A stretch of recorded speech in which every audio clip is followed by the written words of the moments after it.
Assalamualaikum warahmatullahi wabarakatuh. Kembali lagi bersama kami di channel Wisata Ilahi. Hari ini kita akan membahas cerita atau kisah tentang Nabi Hizkil. Allah SWT berfirman, "Tidakkah kamu memperhatikan orang-orang yang keluar dari kampung halamannya sedang jumlahnya ribuan karena takut mati? Lalu Allah berfirman kepada mereka, matilah kamu. Kemudian Allah menghidupkan mereka. Sesungguhnya Allah memberikan karunia kepada mereka, tetapi kebanyakan manusia tidak bersyukur." Al-Baqarah ayat 243. Muhammad bin Ishaq meriwayatkan dari Wahab bin Munabbi, saat Khalid bin Yufana wafat setelah kematian Yusha bin Nun, ia meninggalkan Hizkil bin Budhi untuk memimpin Bani Israel. Dialah yang disebut Ibnu Ajuz, dan dialah yang berdoa untuk suatu kaum yang sudah mati, kemudian atas izin Allah mereka hidup kembali. Tidakkah kamu memperhatikan orang-orang yang keluar dari kampung halamannya sedang jumlahnya ribuan karena takut mati? Ibnu Ishaq mengatakan, mereka melarikan diri karena ada wabah penyakit. Mereka kemudian singgah di suatu padang luas. Allah lalu berfirman kepada mereka, matilah kalian. Mereka semua mati. Mereka kemudian ditempatkan di suatu kandang besar agar tidak dimakan binatang buas. Waktu berlalu cukup lama, kemudian Hizkil melintas di hadapan mereka. Ia berdiri merenung. Lalu dikatakan kepadanya, maukah kau jika Allah membangkitkan mereka dan kau melihatnya secara langsung? Tentu, jawab Hizkil. Hizkil kemudian diperintahkan untuk berdoa agar tulang belulang itu tertutup kembali dengan daging dan saraf-sarafnya saling terhubung satu sama lain. Kemudian atas perintah Allah, Hizkil memanggil mereka. Mereka semua langsung bangun dan bertakbir secara serentak. Asbat meriwayatkan dari As-Suddi, dari Abu Malik, dari Abu Saleh, dari Ibnu Abbas, dari Murrah, dari Ibnu Mas'ud, dari sejumlah sahabat terkait firman Allah Subhanahu wa taala yang berbunyi, "Tidakkah kamu memperhatikan orang-orang yang keluar dari kampung halamannya sedang jumlahnya ribuan karena takut mati?" Lalu Allah berfirman kepada mereka, matilah kamu. Kemudian Allah menghidupkan mereka. Mereka berkata, di sebuah negeri bernama Dawurdan, tempat di bilangan Wasit, pernah terjadi wabah taun. Kemudian sebagian besar penduduknya melarikan diri. Mereka singgah di salah satu ujung negeri tersebut. Penduduk yang bertahan di sana mati, sementara yang lain selamat. Sebagian besar dari mereka selamat. Setelah wabah taun hilang, mereka kembali dengan selamat. Orang-orang yang bertahan berkata, teman-teman kita itu lebih kuat tekad hatinya daripada kita. Andai kita melakukan seperti yang mereka lakukan, tentu kita akan tetap bertahan. Jika terjadi taun lagi, kami akan keluar bersama mereka. Pada tahun berikutnya kembali terjadi wabah taun. Mereka kemudian melarikan diri. Jumlah mereka mencapai 30 sekian ribu orang. Lalu mereka singgah di tempat sebelumnya, yaitu lembah Afih.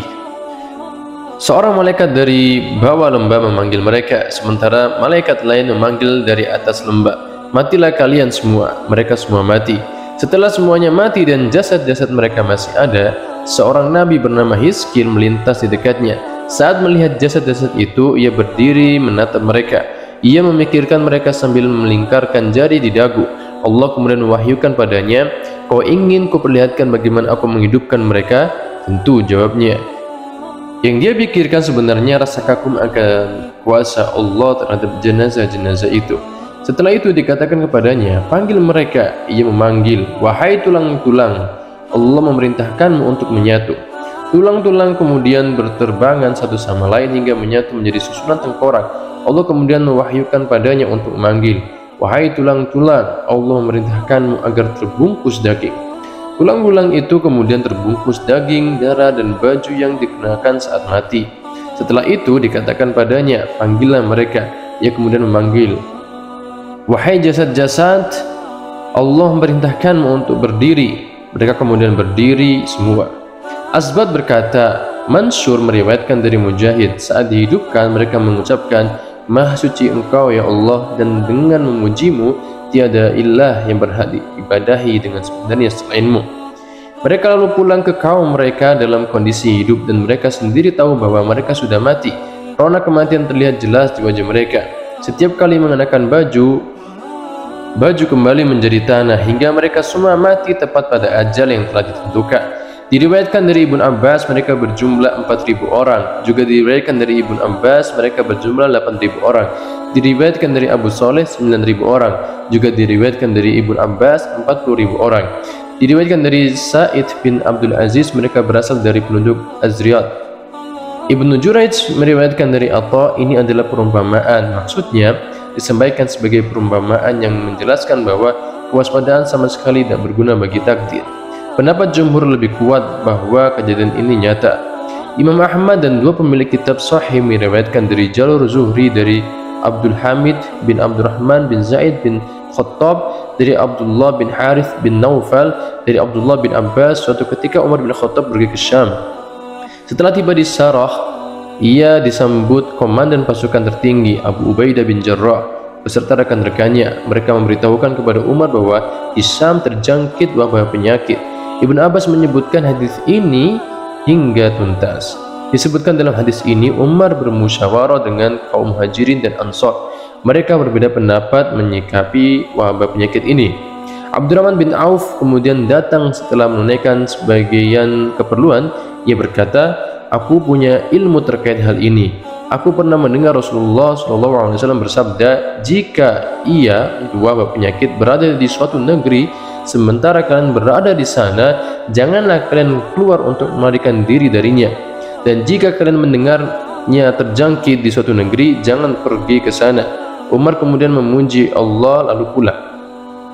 Imam Ahmad menuturkan, Hajjaj dan Yazid al-Mufti bercerita kepada kami, keduanya berkata, Ibnu Abu Du'aib bercerita kepada kami dari Zuhri, dari Salim, dari Abdullah bin Amir bin Rabi'ah. Abdurrahman bin Auf mengabarkan kepada Umar saat ia berada di Syam, Nabi Muhammad SAW bahwa penyakit tersebut pun ditimpakan kepada umat-umat sebelum kalian sebagai azab. Jika kalian mendengarnya terjangkit di suatu tempat, janganlah kalian memasukinya. Dan jika terjadi suatu tempat di tempat itu sementara kalian berada di sana, jangan keluar untuk melarikan diri darinya. Umar kemudian pulang meninggalkan Syam. Imam Bukhari dan Muslim juga meriwayatkan hadis ini dari Malik dari Zuhri dengan mantan serupa.